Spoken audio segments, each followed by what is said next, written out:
Faites dur aujourd'hui. Pièce d'identité, à pied du véhicule, et le droit de garder le silence. Je tourne, je suis à pied et je tourne. On fait de l'esclandre. Mais qu'est-ce que tu fous? T'es malade? Quoi? Ben moi je suis dans le rôle, on fait un épisode sur la crime, je suis à fond là. C'est sur la clim! De quoi? L'épisode d'aujourd'hui, c'est sur la clim, la climatisation. Pas la crime, espèce de taré! Hein? Ah. Faut vraiment que tu te calmes sur des émissions de faits divers. Et tu pourrais lire les scripts. Bah et donc, pourquoi sur la clim? Mais parce qu'il fait chaud, t'as pas remarqué? Et ça t'a donné envie de te balader à poil? Non! Bah c'est qu'il fait pas encore assez chaud. Sponsor. Il fait chaud un peu quand même, non? C'est le réchauffement climatique ça. Et puis ça va pas aller en s'arrangeant. Ah ouais. Enfin bon, nous on est tranquille puisque c'est les copains de chez Auréole qui sponsorisent cette vidéo. C'est vrai que c'est canon. De quoi, les fringues ou la vue? Bah les deux. Mais oui, les fringues très cool. On les distingue à peine, ça se porte super bien et ça tient vraiment au frais. Par contre, pour la vue, t'es sûr qu'on n'est pas trop près? Mais oui, easy. De toute façon, en cas de forte chaleur, on a Auréole. En plus, tu les portes en toutes circonstances, sous une chemise, sous une veste. Et c'est pas juste des sous-vêtements, genre, t'as le polo là, voilà. Tu peux le porter direct. Et tu restes classe en toutes circonstances. Et bien entendu, si vous passez votre journée à transpirer, vous pouvez vite flinguer vos fringues les plus jolies, celles que vous préférez, celles que vous voulez porter tout le temps. On a tous eu le coup de la fameuse chemise blanche avec l'auréole jaune qui part pas à la lessive. Non mais vous imaginez là? Non, ruiner un truc pareil, impossible. Non, là l'avantage c'est que vous transpirez toujours pareil, mais simplement c'est absorbé par le t-shirt et c'est évacué ensuite naturellement. Parce que ouais, c'est bientôt les vacances, mais tout le monde va pas passer 2 mois à la plage. Ou ce qu'il en reste. Non, il y en a qui restent bosser quand même. Et tu peux pas arriver en loqueteux à tes rendez-vous. Après, les t-shirts sont de classe aussi, et blancs. Et c'est parfait si tu pars en rando cet été. En rando, en blanc, t'es sûr? Bah oui, pourquoi? Bah je sais pas, blanc c'est salissant. Et tu comptes te rouler dans la boue? Te frotter au résineux par forte chaleur? Bah ouais, comme tout le monde, non? Je sais pas. Ben non. De toute façon, c'est du coton bambou, c'est anti-tache, donc tu peux même boire ton cocktail aux fruits rouges. Aucun problème. Ah ouais, et les avis sont carrément cool en plus. Et le fait que tu le testes toi ou que moi je te dise que c'est carrément cool, ça te suffit pas? Non mais si. Non mais c'est bon, allez, tu m'as convaincu. En plus j'ai vu un lot de 4 t-shirts, là c'est idéal pour l'été ça. Et on arrive avec un code promo, bien entendu, pour bénéficier de 10% de réduction en cliquant sur le lien en description, vous avez l'habitude. C'est l'été, il va faire vraiment chaud, donc pensez à boire, bien entendu, et également à vous équiper, c'est aussi important. Donc merci à Auréole de pouvoir faire vivre cette chaîne.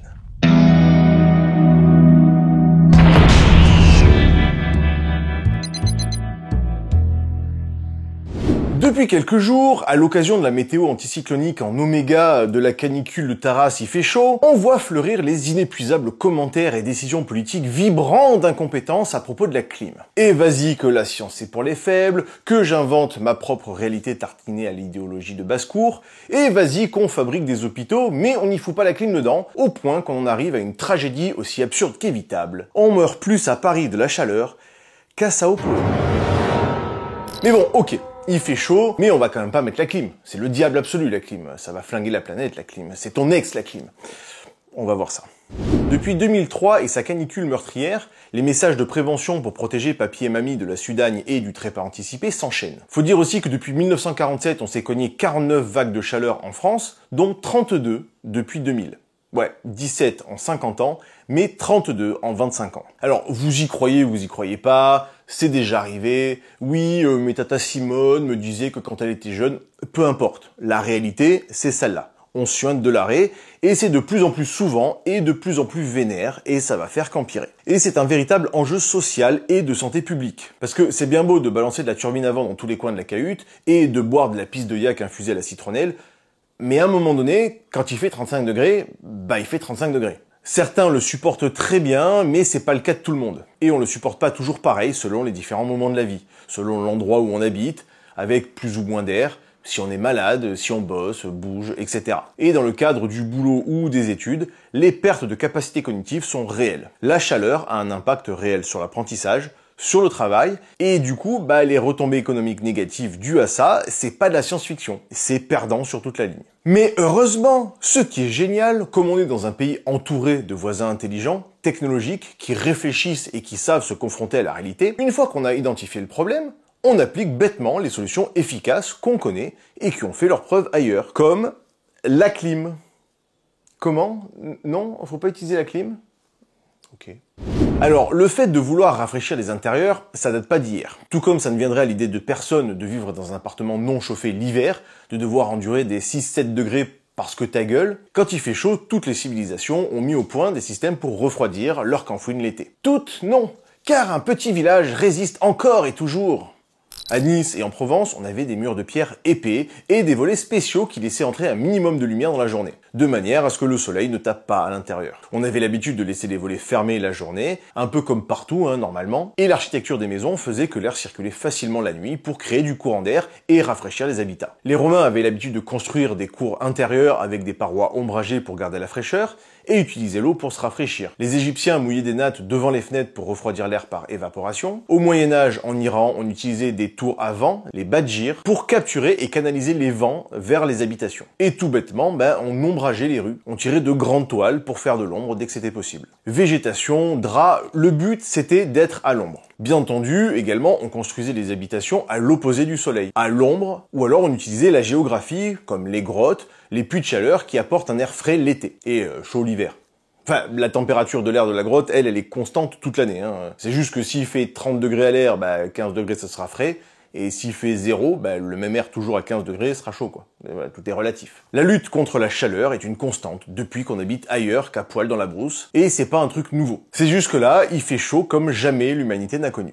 Louis XIV faisait carrément transporter de la glace depuis les glaciers conditionnés dans des blocs isolants en paille. Le moyen le plus sûr de se rafraîchir restant globalement la flotte, encore plus sous forme de glace. On trouve tout un tas de moyens à base de petites cascades domestiques, des petits bassins, des fontaines, et à partir du XVIIIe siècle, on commence à créer des réseaux de climatisation et de ventilation dans certains bâtiments. L'air frais étant apporté donc par des blocs de glace ou tout simplement de la flotte. En 1755, l'Écossais William Cullen est le premier à réussir à créer de la glace artificiellement à base de vapeur d'eau sous une cloche à vide, et ce principe de compression et de détente va donner le principe du frigo et de la climatisation. En 1851, James Harrison, encore un Écossais, nettoie les caractères de sa presse avec de l'éther et constate qu'une fois que l'éther s'est évaporé, le métal est beaucoup plus froid qu'avant. Attends, je vais essayer de comprimer l'éther pour le rendre liquide, le déposer sur le métal et attendre que ça s'évapore. Et il se rend compte qu'il a réussi à réfrigérer, à abaisser la température drastiquement. Il reste pas dans son imprimerie, mais décide d'en équiper une brasserie pour rafraîchir les boissons et le bâtiment. En 1857, Ferdinand Carré invente le premier réfrigérateur à eau et ammoniac sur le même principe de compression détente, et toujours pour équiper les brasseries pour garder la mousse bien glace. Sinon, c'est dégueulasse. Mais c'est en 1902 que l'américain Williams Haviland Carrier invente le système de climatisation qui nous intéresse aujourd'hui. À la base, il veut pas rafraîchir l'air, lui, mais en contrôler l'hygrométrie. Il bosse lui aussi pour une imprimerie, décidément. Tout est lié. Et le problème, c'est que si l'air est trop humide, l'encre devient inexploitable. Il invente alors le premier système d'air conditionné. Nous, on appelle ça la climatisation, mais le AC, le bouton sur les bagnoles, ça veut dire air conditionné, permettant de contrôler la qualité et la température de l'air. Bah oui, parce que plus il fait chaud, plus l'air peut être humide. Donc faire baisser l'hygrométrie, ça passe aussi par la baisse de la température. Invention qui évoluera donc vers la climatisation qu'on connaît aujourd'hui. Et oui, parce que à même température, le ressenti n'est pas du tout le même si l'air est sec ou humide. Quand on se retrouve en soirée avec plein de personnes, on crache de la vapeur et donc ça fait monter la température ressentie d'autant plus vite. Donc, constatant le confort qu'un air plus frais et sec apporte, Carrier dépose le brevet dans la foulée et cette invention fera sa fortune à partir de, il y a 100 ans tout pile cette année, 1925, quand il persuade la Paramount d'installer son système dans le cinéma Rivoli en plein Times Square. Et depuis la clim à Times Square, ça a bien pris. Entrez dans n'importe quel magasin, vous passez de 35 degrés dehors à 14 dedans. Et je dis 14, c'est pas pour faire mon marseillais. Non, je mange pas de ce pain-là, moi. Non, c'est vraiment 14 degrés. Vous le voyez sur les petits thermomètres souvenirs qu'il y a un peu partout. C'est juste un enfer. Mais alors, comment ça marche exactement? Comment on fait du froid? On l'a déjà vu sur la chaîne, on vient de l'évoquer là encore un petit peu, le principe c'est qu'un liquide a besoin d'énergie pour changer d'état et se transformer en gaz. C'est ce qui se passe avec la sueur à la surface de la peau qui va absorber l'énergie thermique de notre corps pour pouvoir se transformer en vapeur d'eau. James Harrison avait fait ça avec de l'éther, mais il y a tout un tas de liquides qui font l'affaire, puisque nous, on transpire de l'eau et c'est ce qui nous refroidit. Mais une fois que le truc a refroidi, il faut bien réinjecter quelque chose. Ça va se passer en 4 étapes. D'abord, on va avoir un compresseur. Il va comprimer le gaz réfrigérant, ce qui va augmenter sa température et bien entendu sa pression. Pareil que nous, si on se retrouve à 15 dans un 3 mètres carrés, on va vite avoir plus chaud que à 15 dans un 100 mètres carrés. C'est pas exactement le même principe, hein, mais bon, c'est pour comprendre l'idée. De toute façon, si ça vous plaît pas, c'est une analogie que l'énergie partout m'a prêtée, donc allez vous plaindre chez lui. Le gaz chaud est ensuite envoyé vers un échangeur de chaleur à l'extérieur, où il va perdre justement de son énergie thermique, se rééquilibrer par rapport à la température, etc. Ensuite, un peu comme la vapeur d'eau va se condenser sur les vitres plus froides, le gaz chaud va se condenser et redevenir liquide. C'est exactement la même chose, c'est exactement la définition de condensé. Ensuite, ce liquide va passer par un détendeur, où là, à l'inverse, ça va faire baisser la pression et donc la température. On repasse de 15 dans 3 mètres carrés à 15 dans 100 mètres carrés. Il va donc devenir très froid, et c'est donc cet air froid qu'on va utiliser dans la partie évaporation, où là, il va circuler dans un échangeur avec l'intérieur des bâtiments. Il va être en contact avec l'air de nos carrés. On l'a déjà dit plusieurs fois, l'échange se fait toujours du chaud vers le froid. C'est l'air chaud de nos intérieurs ici, qui va donner de sa chaleur au gaz froid, agiter ses atomes, et il va donc s'évaporer de nouveau en gaz et retourner vers le compresseur, puis échanger cette chaleur récupérée vers l'extérieur, etc. Donc le climatiseur est une pompe à chaleur. Il aspire l'air chaud, le refroidit en échangeant son énergie avec le gaz réfrigérant, qui va ensuite rejeter cette chaleur vers l'extérieur, et ainsi refroidir et réinjecter l'air frais à l'intérieur. Et ce rejet de chaleur vers l'extérieur est notamment ce qui pose problème aux opposants de la clim. Ah oui, ça et la consommation. On vient de le voir, le fonctionnement d'un climatiseur n'a strictement rien à voir avec la composition absurde d'un chauffage électrique. Je dis absurde, il n'y a rien de péjoratif, c'est littéralement le fonctionnement d'un chauffage électrique. D'un côté, on a une énergie très noble, l'électricité, qu'il faut dégrader pour créer une résistance et donc de la chaleur. Et c'est absolument pas du tout le truc le plus efficient du monde. On crée de la chaleur avec des pertes pour pouvoir faire tourner un alternateur qui va produire de l'électricité, qu'on va transporter avec des pertes, et qu'on va enfin dégrader pour produire encore de la chaleur. Nul. Ici, l'électricité sert à compresser et à détendre un gaz, plus à faire tourner le ventilo, mais c'est tout. Donc, un climatiseur consomme 4 à 5 fois moins qu'un chauffage électrique. Dans le cas d'une clim réversible, la consommation pour chauffer est d'ailleurs bien plus basse, puisque ça, c'est encore une fois une pompe à chaleur. Mais dans l'autre sens. Et personne n'est assez stupide pour reprocher à la clim de tourner sur ce simple constat. Ou alors, faudrait être encore plus vent debout contre le chauffage. Mais personne ne fait ça. Problème, c'est qu'il y a 1,5 milliard de clim dans le monde. Et comme on vient de le voir, ces gros tarés d'Américains, notamment, ne savent pas la régler. Au vol retour de New York, 35 degrés au sol, 16 degrés dans l'avion. Et vraiment, 16, les petits thermomètres souvenirs, tout ça. Et vas-y, tape-toi 6 heures à devoir de demander des plaids parce que t'es en train de te choper une pneumonie de connard en plein mois de juillet. Pareil au Metropolitan Museum, obligé de se barrer au bout de 20 minutes tellement on se pelait le cul en plein été. C'est juste n'importe quoi. Et c'est donc dans ce contexte que cette personne explique que la climatisation occasionne 7% des émissions mondiales de gaz à effet de serre, soit 3 fois plus que le transport aérien. Alors bon, déjà ce chiffre est faux. Après, un tweetos qui sort des chiffres de son cul, est-ce vraiment si étonnant? Mais donc non. Selon l'International Institute of Refrigeration, IRR, la climatisation serait responsable de 4% des émissions de CO2. Pas 7. Et si on prend en compte l'ensemble de la filière, on arrive plutôt aux alentours de 5%.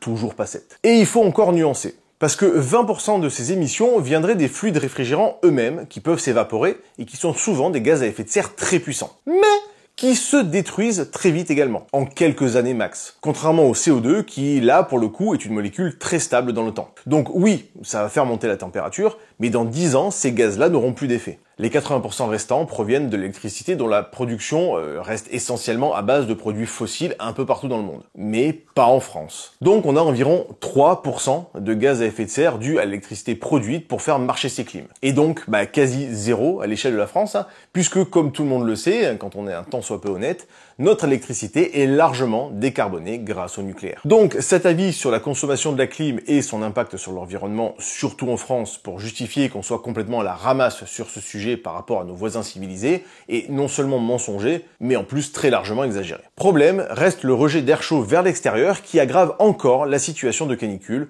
surtout en ville.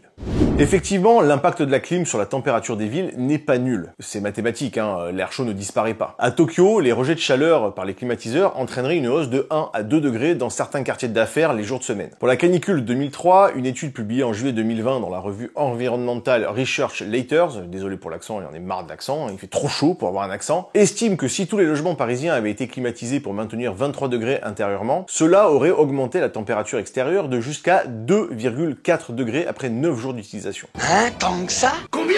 Ça fait beaucoup là, non? Le relâchement de chaleur accru la nuit empêche la ville de se refroidir efficacement, jusqu'à plus 1 degré la nuit en plus des effets anthropiques cumulés. Ouais, j'ai dit effet anthropique cumulé pour faire intelligent au lieu de toutes les activités humaines. Qu'est-ce que tu vas faire? Mais il faut bien noter que ces effets sont parfaitement négligeables à l'échelle globale. Si en ville, la densité des logements favorise cette augmentation, cette bulle de chaleur, sans avoir de solution d'évacuation, en campagne, l'effet est quasi nul. Et même en zone périurbaine, on dépasse à peine le 10e de degré d'augmentation. Et puis l'étude calcule pour une clim réglée à 23. On pourrait très bien imaginer une régulation pour garder un delta raisonnable entre l'intérieur et l'extérieur, et de climatiser seulement qu'à 26 par exemple. Ou même 28, limitant considérablement les rejets chauds. Et contrairement à quelques messages délirants, non, la clim ne crée pas de la chaleur, elle la déplace, mais ça fait pas augmenter la température globale de la planète. Donc non, on peut limiter les effets néfastes et garder les effets positifs de la clim du moment, encore une fois, qu'on juge pas une technologie sur les usages de gros bourrins, mais qu'on trouve un équilibre comme absolument tous les usages. C'est toujours une question d'équilibre entre les bénéfices et les inconvénients. Mais au final, le mieux reste encore d'avoir des logements bien conçus et des solutions physiques, comme installer des volets. Bah ouais, il fait 38 degrés à Paris et on se dirige d'ici quelques décennies vers des étés avec des pics à 50 degrés. La solution est donc d'installer des volets à Paris. Ah, je déconne. Bien entendu que c'est un troll. Non ?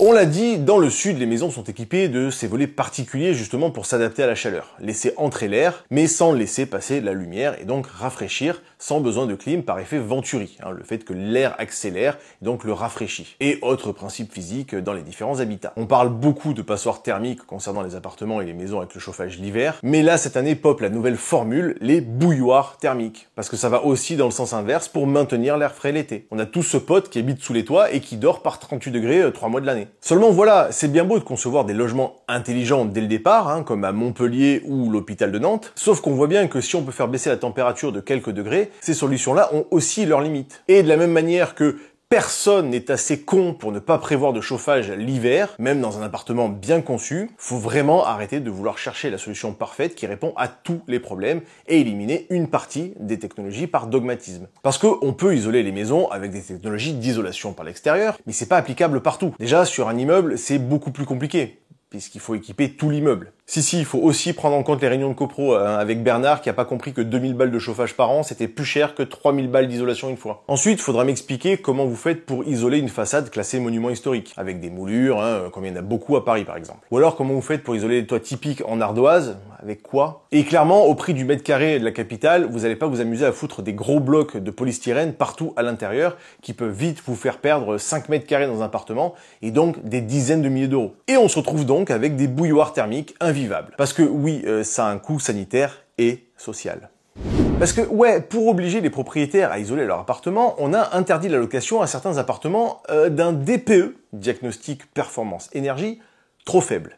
C'est comme le Nutri-Score, voilà, vous êtes A, c'est bien, vous êtes G, c'est pas bien. Je reviens pas sur cette connerie, je vous mets tous les liens pour comprendre le problème de ces normes et de ces calculs aberrants. Et si ça part à la base d'un très bon sentiment et d'une problématique réelle, ne pas chauffer pour chauffer l'extérieur, ne pas louer des appartements de merde où il faut dépenser 5000 balles par mois de chauffage pour avoir péniblement 16 degrés à l'intérieur, la mise en œuvre est une catastrophe puisqu'elle tend encore plus à marcher déjà dans la merde, surtout sur la base d'un calcul hautement contestable. Et donc si là, le projet est d'interdire les appartements sous les toits parce qu'il y fait trop chaud l'été, sans prendre en compte la possibilité tout simplement de les climatiser, la solution sera encore une fois pire que le problème. Je vous renvoie la vidéo sur les sites...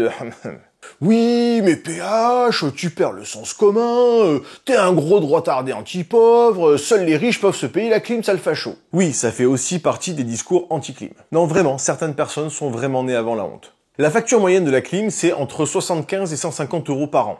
Contrairement à 2000 de chauffage en moyenne. Oui, parce que la clim, encore une fois, en usage normal, vraiment pour les pics de chaleur, c'est en moyenne, pour l'instant, ça va peut-être augmenter, certainement même, 9 jours par an. Voire une vingtaine pour les personnes les plus fragiles qui ont besoin de maintenir l'appartement assez frais, contre plusieurs mois par an de chauffage. Donc, non, en fait, toujours pas. La clim, c'est un truc de riche, donc toi, le sans-dents, crève de chaud comme un rat. Je traduis, mais en gros, le discours, c'est ça, Non, mais vous imaginez si quelqu'un disait la même chose l'hiver pour le chauffage? Le chauffage, c'est cher, et ça pollue, donc crevez de froid, les gueux. Non, vraiment, j'exprime beaucoup de mépris envers ces personnes. Surtout que c'est pas juste du confort, on parle vraiment d'enjeux de santé. Encore une fois, on meurt plus à Paris qu'à Sao Paulo, à cause de la chaleur et du dogmatisme idéologique politique de merde. On parle d'hôpitaux avec des malades, de salles de classe de primaire, d'appartements pour les plus modestes, où les températures peuvent dépasser les 30 degrés, même la nuit.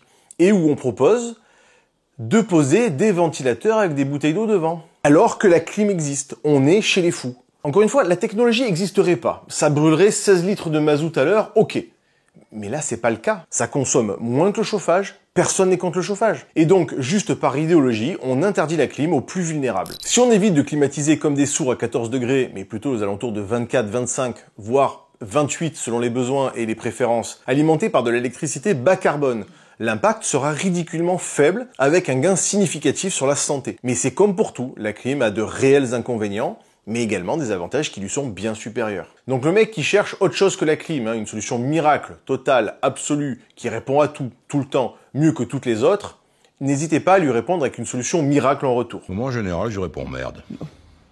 En principe, ça colle avec tout. Il y a plein de solutions différentes, adaptables selon les solutions. Isolation, effet thermique de l'eau, ventilation, mais la climatisation est aussi un des éléments non négligeables pour respirer et éviter qu'on passe encore pour des cons aux yeux du monde en ayant un taux de mortalité supérieur alors qu'il fait moins chaud, juste parce qu'on refuse le progrès par idéologie et par dogmatisme et contre tous les enseignements de la science. La meilleure énergie sera toujours celle qu'on ne consomme pas. Mais gardez en tête que non, la clim n'est pas le mal incarné, et que oui, il en va de votre santé. La clim consomme 4 fois moins que le chauffage, et donc soit vous êtes cohérent et vous coupez le chauffage l'hiver, soit vous pouvez vous équiper, ça ne fera pas de vous un monstre responsable de la fin du monde, surtout pas en France. Merci à l'énergie partout, ça me rappelle un truc ce nom. Merci pour ton aide et tes conseils à la relecture. Je vous mets les liens de sa chaîne dans la description pour tout comprendre sur l'énergie. Merci Le Geek également, pareil, lien en description version compte. Et pour la clim, comme pour tout, soyez raisonnable, ne soyez pas un américain quoi, et tout devrait bien se passer parce que le génie est partout.